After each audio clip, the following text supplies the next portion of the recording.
আসসালামু আলাইকুম, it's me Mimi chocolate. Welcome to my another blogs. তোমরা সবাই কেমন আছো? আই হোপ সবাই ভালো আছো। শেয়ার করতে চলে আসলাম নতুন একটা এক্সাইটিং ভিডিও। আজকে তোমাদের সাথে শেয়ার করব পুডিং বানানোর রেসিপি। তোমাদের সাথে ফুল প্রসেসিংটা শেয়ার করব, আশা করি ভালো লাগবে, দেখতে থাকো। পুরোপুরি ভিডিওটা দেখলে বুঝতে পারবো আমি কিভাবে কেমনে কি বানাচ্ছি। তাহলে এই প্রসেসিংয়ে তোমরা বাসায় বানাই দেখো, ইনশাল্লাহ অনেক সুন্দর হবে। যাই হোক, শুরুতে এত বকবক না করে রেসিপিটা শুরু করা যাক। আজকের ফুল প্রসেসিংটা খড়ির চুলায় করব, তাই খড়ির চুলা ধরাই নিলাম। পাতিলে অনেকটা পরিমাণ দুধ নিয়ে নিয়েছি। এই দুধটাকে সুন্দর মতো জাল দিতে হবে, অনবরত এটা নাড়তে থাকতে হবে। খেয়াল রাখতে হবে উপরের সর পড়ে না যায়, দলা পেকে না যায়। অ্যাকচুয়ালি খড়ির চুলার রান্না বেশি মজা হয়, এজন্য ভাবলাম যে আজকে ফুল প্রসেসিংটা খড়ির চুলায় বানাবো, এজন্য শুরু করে দিয়েছি। এই ফুল প্রসেসিংটার মধ্যে দুধটা অনবরত নাড়তে থাকতে হবে। আমি তো অনবরত নাড়তেই থাকতেছিলাম, যতই হাত পা ব্যথা হয়ে যাক, মাজা ব্যথা হয়ে যাক, বাট এই নাড়াটা বন্ধ করতে দেওয়া যাবে না। কষ্ট করে হলেও নাড়তে থাকতে হবে। যাই হোক, দুধটা জাল করার পরে আমি এখানে 4টা ডিম নিয়ে নিয়েছি। পরে আরেকটা ডিম দিয়েছিলাম, যেটা ভিডিও ক্লিপ নেওয়া হয় নাই। মোট 5টা ডিম দিয়েছিলাম। এরপরে চিনি, লবণ দিয়েছিলাম। চিনির পরিমাণটা একটু ভেবেচিন্তে দেওয়া লাগবে, যে যতটুকু মিষ্টি খাবার সেই পরিমাণ দেওয়া লাগবে। বাট পুডিং বানাতে একটু ব্যালেন্স রেখেই চিনি দেওয়া বেস্ট হবে। আর স্বাদ মতো লবণ দিছিলাম। চিনির সাথে ডিমের মিশ্রণটাকে সুন্দর মতো ফেটাই নিতে হবে। যতক্ষণ অবধি চিনিটা গলে না যাচ্ছে ততক্ষণ অনবরত নাড়তেই থাকতে হবে। উপর থেকে ফেনা উঠে আসবে, ততক্ষণই নাড়া লাগবে। এই তো আমার অনেকক্ষণ নাড়া হয়ে গেছে, তো দেখতে পাচ্ছ কি সুন্দরভাবে আমার ফেটানো হয়েছে। আমার ডিমটা পুরোপুরি ফেটানো হয়ে গেছে, তাই সাইডে রেখে দিলাম। এবার 3টা গুঁড়ো দুধের প্যাকেট নিয়ে নিয়েছি। এগুলো দুধের সাথে মিশাতে হবে। যে দুধটা আমি জাল করে রেখেছিলাম সেটার সাথে মিক্স করতে হবে। অবশ্যই খেয়াল রাখতে হবে দুধটা ঠান্ডা করে তারপরে এই গুঁড়া দুধটা মিক্স করা লাগবে, নাহলে দলা পেকে যাবে। আমার দুধটা পুরোপুরি ঠান্ডা হয়ে গেছিলো। দেন আমি গুঁড়ো দুধটা মিক্স করে নিচ্ছিলাম।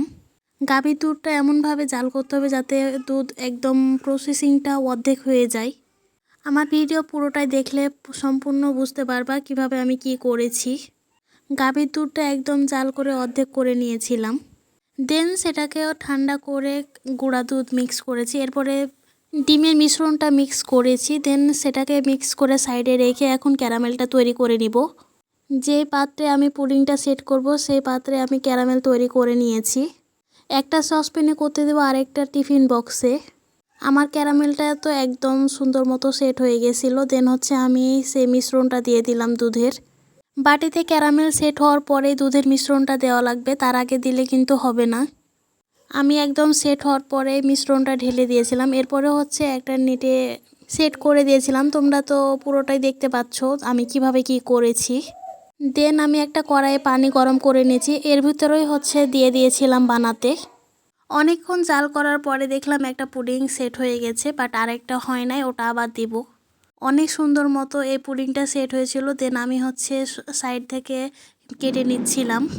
পুডিংটা এখন একটা প্লেটের মধ্যে ঢেলে নেব, এজন্য সাইড থেকে কেটে নিচ্ছিলাম, নাহলে আবার বের হবে না এজন্য। এই তো আমি পুডিংটা ঢেলে নিয়েছি প্লেটের মধ্যে, দেখতে সুন্দর লাগতেছে। বাই দা ওয়ে, আমি দুধ জাল করার সময় তেজপাতা, এলাচ দিয়েছিলাম, সেগুলো বলতে ভুলে গেছি। তোমরা ভিডিওতে দেখলে বুঝতে পারবা। আর সেটা জাল করার পরে আমি আবার ফেলে দিয়েছিলাম। পাত্রে সেট করার আগে সেগুলো ছেঁকে ফেলে দিতে হবে, নাহলে পুডিংটা ভালো মতো হবে না। আমার পুডিংটা এত সুন্দর মতো হয়েছিল, দেখতেই সুন্দর লাগতেছিল, ভাবতেছিলাম কাটবো কিনা, এত সুন্দর লাগতেছে। যাই হোক, অন্যটা বসিয়ে দিয়ে আসলাম। দেন কেটে ফেললাম পুডিং, তারপরে কেক। এগুলো কাটতে এত বেশি মজা লাগে। ছোটোবেলায় যখন আম্মু বানাতো তখন আমি আম্মুকে আগে বলে রাখতাম যে আম্মু আমি কাটবো, তুমি কাটবা না। এখন তো আমি নিজে নিজেই বানাতে পারি, আমি নিজে নিজেই বানাই, আমি নিজে নিজেই কাটি।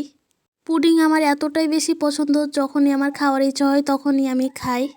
টু বি অনেস্ট, একটা কথা না বললে নয়, এই পুডিংটা ফার্স্ট টাইম আমি খেয়েছিলাম আমার খালামুনির বাসায়। খালামুনি নিয়ে এসেছিলো ঢাকা থেকে, অনেকগুলা নিয়ে আসছিলো। ওই যে তখন আমি খাইছিলাম, সে থেকে আমার জিভেতে লেগে আছে। যখনই আমার ইচ্ছা হয় তখনই বানাই খাই, বা আম্মুর কাছে বানাই চাই, তখন আম্মু আমাকে বানাই দেয়। আমার খুবই মজা লাগে এই পুডিং খেতে। আচ্ছা, তোমাদের কার কার কাছে পুডিং খেতে ভালো লাগে আমাকে কমেন্ট করে জানিও তো। বক বক করতে করতে আমার আরেকটা পুডিংও কমপ্লিট হয়ে গেছে, এখন এটাও কেটে ফেলবো। আলহামদুলিল্লাহ, 2টা পুডিংই অনেক সুন্দর হয়েছে। তোমরা আমার ভিডিও ফলো করে যদি বাসায় বানাও তাহলে ইনশাল্লাহ অনেক সুন্দর হবে, বাট এটাতে অনেক কষ্ট, অনেক ধৈর্য থাকা লাগে, যেটা আমি করতে গিয়ে বুঝলাম। পুডিং, কেক এগুলা ওভেনে বেশি সুন্দর হয়। আমি অলওয়েজ গ্যাসে বানাই, বাট এবার একটু দালালি করে খড়ির চুলায় বানাইতে গেছিলাম, দেন আমার অবস্থা খারাপ হয়ে গেছে।